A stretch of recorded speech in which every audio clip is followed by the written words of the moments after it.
बिस्मिल्लाहिर्रहमानिर्रहीम। अस्सलाम वालेकुम। मैं हूं मोहम्मद जावेद राकीज़ार और आपको राकीज़ार उर्दू में खुशामदीद कहते हैं। नाज़रीन, अमेरिका और चाइना में इस वक्त कोल्ड वार चल रही है और एक्सपर्ट्स कहते हैं कि इन दोनों के दरमियान तीन ऐसे बड़े इश्यूज़ हैं, तीन ऐसे बड़े फ्लैश पॉइंट्स हैं जो कि इनकी कोल्ड वार को किसी वक्त भी हॉट वार में कन्वर्ट कर सकते हैं। देखिए, कोल्ड वार क्या है? कोल्ड वार से मुराद है कि चूँकि अमेरिका और चाइना दोनों इस वक्त एटमी ताकत हैं और ये एक दूसरे से आमने सामने आकर नहीं लड़ सकती और ना ही अभी लड़ रही हैं। तो क्या है, ये दोनों ममालिक एक दूसरे के मफादात को नुकसान पहुंचा रहे हैं। मिसाल के तौर पर एक दूसरे की ट्रेड को, एक दूसरे की टेक्नोलॉजिकल कंपनीज़ को, इसके अलावा एक दूसरे के सप्लाई चेन नेटवर्क को नुकसान पहुंचा रही हैं। तो इसको कोल्ड वार कहते हैं। अमेरिका इससे पहले भी रशिया से, जो कि उस वक़्त USSR था, 1949 से लेकर 1992 तक US की और USSR की एक कोल्ड वार चली और अमेरिका ने USSR को शिकस्त दे दी। जबकि वो अफ़गानिस्तान में जब आया तो उसने तालिबान और पाकिस्तान के पीछे रहकर उनकी मदद की और ख़ुद सामने नहीं आया और उस USSR को शिकस्त दे दी। तो अब जो USSR है वो 92 में टुकड़े टुकड़े हो गया और अब रशिया बन चुका है। तो आपको बताने का मकसद ये है कि अब जो कोल्ड वार चल रही है अमेरिका और चाइना की, दोनों एक दूसरे के मफादात को नुकसान पहुंचा रहे हैं। अमेरिका चाइना की सबसे बड़ी वावे कंपनी है, उसको नुकसान पहुंचा रही है। इसी तरह चाइना अमेरिका की गूगल, माइक्रोसॉफ्ट, एप्पल, जिनके प्रोडक्शन यूनिट्स चाइना में हैं, उनके गिर्द घेरा तंग कर उनको नुकसान पहुंचा रहे हैं। तो नाज़रीन, तीन बड़े इश्यूज़ हैं, तीन बड़े फ्लैश पॉइंट्स हैं। ये किसी वक्त भी ये कोल्ड वार चाइना और अमेरिका में हॉट वार में कन्वर्ट हो सकती है। दोनों की फ़ौजें आमने सामने आ सकती हैं और तीसरी जंग अजीम का आगाज़ हो सकता है। नंबर 1 इशू है साउथ चाइना सी इशू, दूसरा है हांगकांग का इशू और तीसरा और सबसे अहम इशू है वो है ताइवान का इशू। सबसे पहले आपको बताते हैं साउथ चाइना सी का इशू क्या है। नाज़रीन देखिए, ये ऐसा सी है, ऐसा समुंदर है जो चाइना के साउथ में लगता है। इस समुंदर की अहमियत बहुत बड़ी अहमियत है और इस पर चाइना के अलावा 6 और ममालिक इस पर क्लेम करते हैं कि ये हमारा समुंदर है। टोटल 7 ममालिक, 7 कंट्रीज़ इस पर क्लेम करते हैं, जिनमें इंडोनेशिया, मलेशिया, वियतनाम, फ़िलिपाइन, इसके अलावा ब्रुनाई है और ताइवान और आखिर पर चाइना है। चाइना भी इसको क्लेम करता है। चाइना तो इवन क्लेम करता है कि सारा जो समुंदर है ये साउथ चाइना सी ये चाइना का है, लेकिन ये 6 ममालिक वो भी क्लेम करती हैं कि वो उनका भी हिस्सा इस समुंदर में। तो बेसिकली नाज़रीन, ये समुंदर की अहमियत बहुत बड़ी अहमियत है। एक्सपर्ट्स कहते हैं कि दुनिया की 30% जो ट्रेड है, 30% जो ट्रेड है, वर्ल्ड ट्रेड, वो इधर से होती है। इतनी बड़ी इसकी अहमियत है, इसीलिए हर कंट्री चाह रहा है कि वो इस पर कब्जा जमाए। आपको एक बहुत अहम पॉइंट बताते हैं कि एक इंटरनेशनल लॉ है कि कोई भी मुल्क कैसे तयन करेगा कि वो समुंदर, कितना समुंदर उसके पास है, कितने समुंदर का हिस्सा उसकी मलकियत है, वो क्लेम करता है। तो ये बड़ा सिंपल एक इंटरनेशनल लॉ बनाया हुआ है, रूल है कि उसकी टेरिटरी से लेके, किसी भी मुल्क की टेरिटरी से लेके 200 माइल्स तक वो क्लेम कर सकता है। वो समुंदर उसका हिस्सा होगा और 200 माइल्स से अवे जो होगा वो उसका हिस्सा नहीं होगा।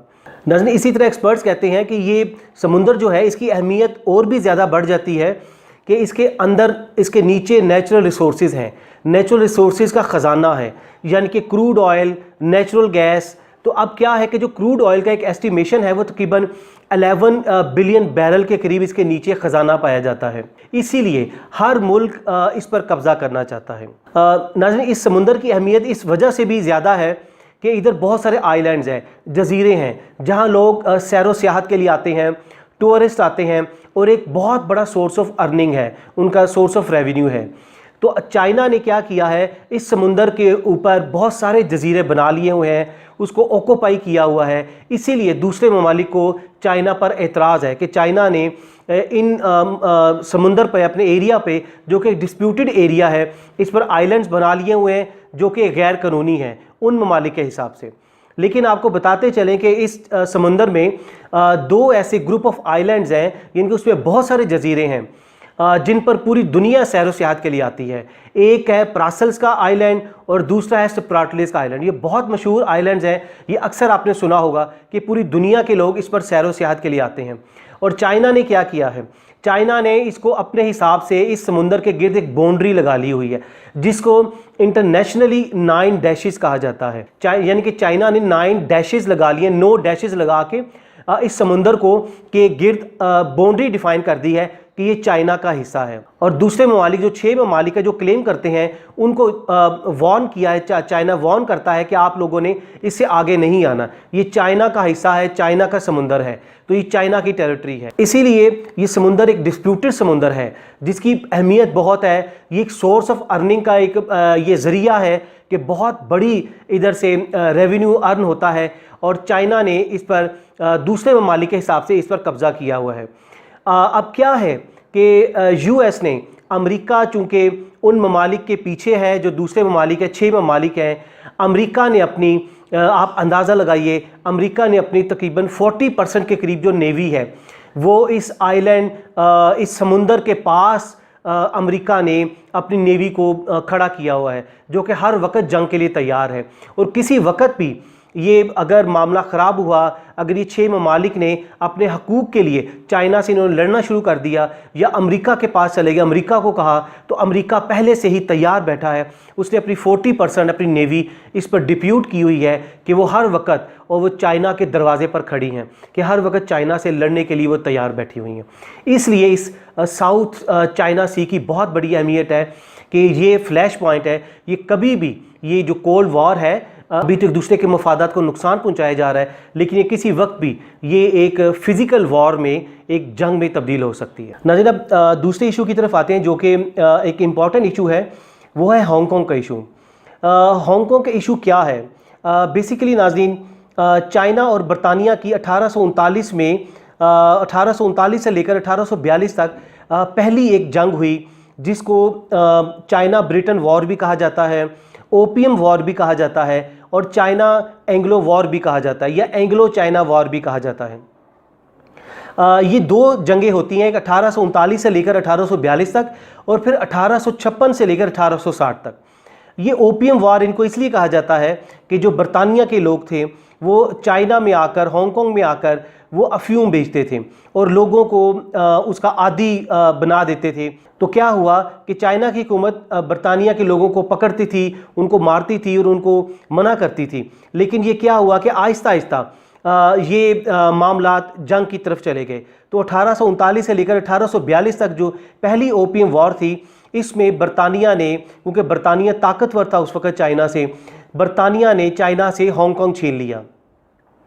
तो एक मुआहिदा हुआ जिसमें बरतानिया ने 156 साल का चाइना से मुआहिदा किया कि वो हांगकांग को अपने ज़ेरे असर रखेगा। तो ये 1997 में जाके बरतानिया ने हांगकांग को दोबारा चाइना के हवाले किया है।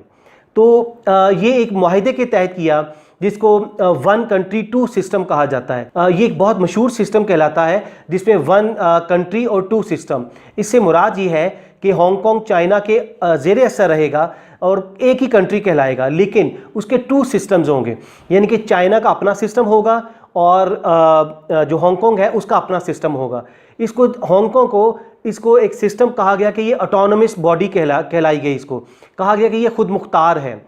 तो जिस तरह आप मिसाल ले लीजिए कि हमारा आज़ाद कश्मीर है, कि वो है तो पाकिस्तान की, उसकी जो एडमिनिस्ट्रेशन है पाकिस्तान के पास है, लेकिन उसका अपना एक सिस्टम है, अपना एक ऑटोनमस सिस्टम है, अपना आज़ाद सिस्टम है, उनके प्राइम मिनिस्टर अलग इलेक्ट होते हैं, उनके इलेक्शन होते हैं।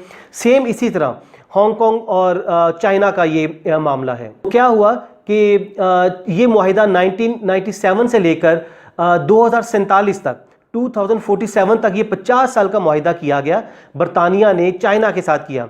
चाइना इसका ख्याल रखेगा कि 1 कंट्री बट 2 सिस्टम्स, कि 2 सिस्टम होंगे, कि हांगकांग को खुद मुख्तार सिस्टम होगा, उसका अपना ऑटोनमस सिस्टम होगा और उसकी अपनी जमहूरियत होगी, उनके अपने राइट्स होंगे।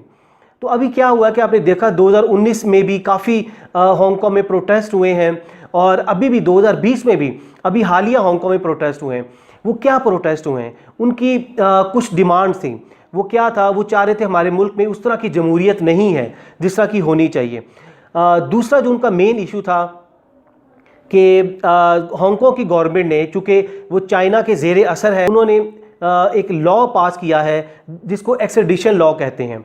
इस एक्सट्राडिशन लॉ का मतलब ये है कि अगर हांगकांग में कोई भी सस्पेक्टेड क्रिमिनल होगा, उसको ट्रायल के लिए, उसको सज़ा के लिए चाइना के हवाले किया जाएगा, जो कि हांगकांग के लोगों को उनकी आज़ादी पर एक ज़रब थी। उन लोगों को बिल्कुल ये पसंद नहीं है, इसलिए वो लोग बाहर निकल आए, वो प्रोटेस्ट कर रहे हैं। पूरे का पूरा हांगकांग, तकरीबन उसकी 75 लाख के करीब, 7.5 मिलियन के करीब आबादी है, वो लोग बाहर सड़कों पर हैं और वो इसके ख़िलाफ़ एहतजाज कर रहे हैं कि हमें आज़ादी दी जाए, हमें खुद मुख्तारी दी जाए। इससे पहले तो क्या हुआ है, चाइना ने पूरी दुनिया को ख़बरदार कर दिया है कि कोई भी हमारे हांगकांग के मामले में कोई ना बोले, किसी मुल्क को इजाज़त नहीं है कि वो इंटरफेयर करें।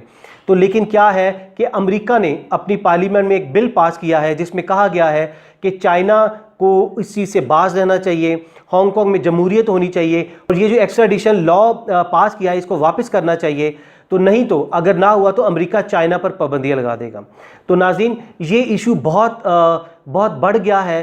हांगकांग के लोग सड़कों पर निकल आए हैं और इसके खिलाफ, चाइना के खिलाफ वो अपनी हुकूमत के खिलाफ वो प्रोटेस्ट कर रहे हैं, और ये दुनिया का बहुत बड़ा एक मेजर इशू बनता जा रहा है, जो कि एक्सपर्ट्स कहते हैं ये एक दूसरा फ्लैश पॉइंट है जिसकी वजह से चाइना और अमेरिका एक दूसरे के सामने आ सकते हैं, और ये इनकी कोल्ड वॉर, जो कि छुप छुप कर एक दूसरे के खिलाफ ये हमले कर रहे हैं, ये आमने सामने आकर इनकी एक जंग शुरू हो सकती है, यानी कि हॉट वॉर शुरू हो सकती है। न जब तीसरे इशू की तरफ आते हैं, जो कि बहुत इंपॉर्टेंट इशू है, यह है ताइवान का इशू। नाज़रीन देखिए, चाइना को पीपल रिपब्लिक ऑफ चाइना कहा जाता है, PRC, और ताइवान को रिपब्लिक ऑफ चाइना कहा जाता है, यानी कि ROC। ये लोग कंफ्यूज होते हैं, इसमें हमेशा गलत कर देते हैं। तो ये आपको एक बताना एक लाजमी था कि आपको चाइना और ताइवान में ये फ़र्क एक पता चलना चाहिए। ये हांगकांग, ताइवान, मकाओ और ये छोटे छोटे आइलैंड्स बने हुए हैं जो कि चाइना के बिल्कुल पास हैं, और इन पे तकरीबन चाइना की सुपरमेसी चलती है, चाइना की हुक्मरानी चलती है। ताइवान बेसिकली इसको एक तरह से चाइना का एक सूबा कहा जाता है, उसका एक प्रोविंस कहा जाता है। क्या है कि चाइना के लोग आज से 200-300 साल पहले इधर जाते थे, तिजारत करते थे, लेकिन क्या हुआ कि 1894 में जापान और चाइना की जंग होती है। तो जापान उस वक्त चूँकि ताकतवर था, इस जंग को साइनो जापानीज़ वॉर भी कहा जाता है। तो क्या होता है नाज़रीन, जापान चाइना से ताइवान छीन लेता है, यानी कि उस पर कब्ज़ा कर लेता है। और क्या होता है फिर 1945 में तो अमेरिका जापान पर एटम बम मारता है, इसके 2 शहरों पर, हिरोशिमा और नागासाकी पर, और बहुत तबाही होती है, और जापान ये दूसरी जंग अज़ीम में उनको शिकस्त हो जाती है। तो क्या होता है, चाइना उस वक़्त ये ताइवान जापान से दोबारा छीन लेता है। 1992 में एक एग्रीमेंट होता है चाइना और ताइवान के दरमियान। इस एग्रीमेंट को, ये बहुत मशहूर एग्रीमेंट है, इसको टेसिट एग्रीमेंट कहा जाता है। इसमें यह होता है कि चाइना ताइवान को कहता है कि वो इस एग्रीमेंट के तहत कभी भी एक अलग मुल्क के लिए डिमांड नहीं करेगा, कि वो कभी डिमांड नहीं करेगा कि वो एक अलग मुल्क बनना चाहता है, वो हमेशा चाइना के ज़ेरे असर रहेगा। और वही तकरीबन सेम सिस्टम जो हांगकांग की तरह है कि एक ऑटोनोमस सिस्टम कि तमाम एडमिनिस्ट्रेशन चाइना की होगी, बाकी रूल्स एंड रेगुलेशंस, बाकी जो जमहूरियत है या इस तरह के मामलात, वो जो लीगल सिस्टम है वो इनके अपने होंगे, लेकिन वो रहेगा चाइना के अंडर। लेकिन हालिया ताइवान की गवर्नमेंट ने भी सर उठाना शुरू कर दिया है, और वो इस एग्रीमेंट से को इनकार कर रहे हैं, वो इसको मानने से इनकार कर रहे हैं कि हम इस एग्रीमेंट को नहीं मानते। तो उनकी गवर्नमेंट का ये मानना है कि हमें एक अलग मुल्क चाहिए कि जो खुद मुख्तारी हो और आज़ादी हो। तो ये एक इशू चाइना और ताइवान के दरमियान बन चुका है, जो कि मुख्तसरन आपको बताया है, जो कि बहुत बिगड़ता जा रहा है, कि ताइवान भी चाइना से आज़ादी मांग रहा है किस्म की, और वो चाइना के लिए एक सरदर्द बनता जा रहा है। इसी तरह हांगकांग का इशू, और फिर इसके अलावा साउथ चाइना सी भी। और अगर आप ये कहा जाए कि इसके पीछे जिससे कोल्ड वॉर है, कि उसके पीछे अमेरिका है, अमेरिका इन ममालिक में इन्वेस्टमेंट कर रहा है, इनको पैसे दे रहा है, और वो चाइना को डिस्टर्ब कर रहे हैं। अभी ये कोल्ड वॉर शुरू हो चुकी है, अमेरिका चाइना की कंपनीज़ को भी तबाह करने की कोशिश कर रहा है, और इन ममालिक को, इन इश्यूज़ को, ये 3 मेन इश्यूज़ हैं, बड़े इश्यूज़ हैं कि चाइना के इन ममालिक में बहुत बड़े स्टेक्स हैं, कि बड़े इंटरेस्ट हैं इन ममालिक में, कि चाइना इनको कभी भी नहीं चाहेगा कि इनको लूज़ करे। तो ये ऐसे पॉइंट्स हैं कि इनको पीछे से इनको हवा दी जा रही है, इनमें इन्वेस्टमेंट की जा रही है, इन पे पैसा फेंका जा रहा है, इनमें साजिशें की जा रही हैं अमेरिका की तरफ से। ये कोल्ड वॉर खेली जा रही है जो चाइना को डिस्टर्ब कर रही है, चाइना को कई महाजों पर तंग किया जा रहा है। नाज़रीन, ये 3 बड़े इश्यूज बताए हैं कि जिनकी वजह से ये ऐसे फ्लैश पॉइंट्स हैं कि जिनकी वजह से चाइना डू एंड डाई कर सकता है, चाइना इनको लूज़ नहीं कर सकता। तो ये कभी भी ये जो कोल्ड वॉर है चाइना और अमेरिका में, ये किसी वक्त भी ये हॉट वॉर में कन्वर्ट हो सकती है।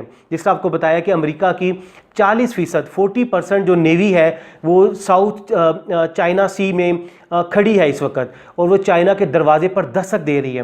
वो किसी वक्त भी किसी चिंगारी का इंतज़ार कर रहे हैं कि कोई लड़ाई शुरू हो तो ये अमेरिका की फ़ौजें उसमें जाके इंटरवीन करें और फिर ये एक हॉट वॉर में ये कन्वर्ट हो जाए।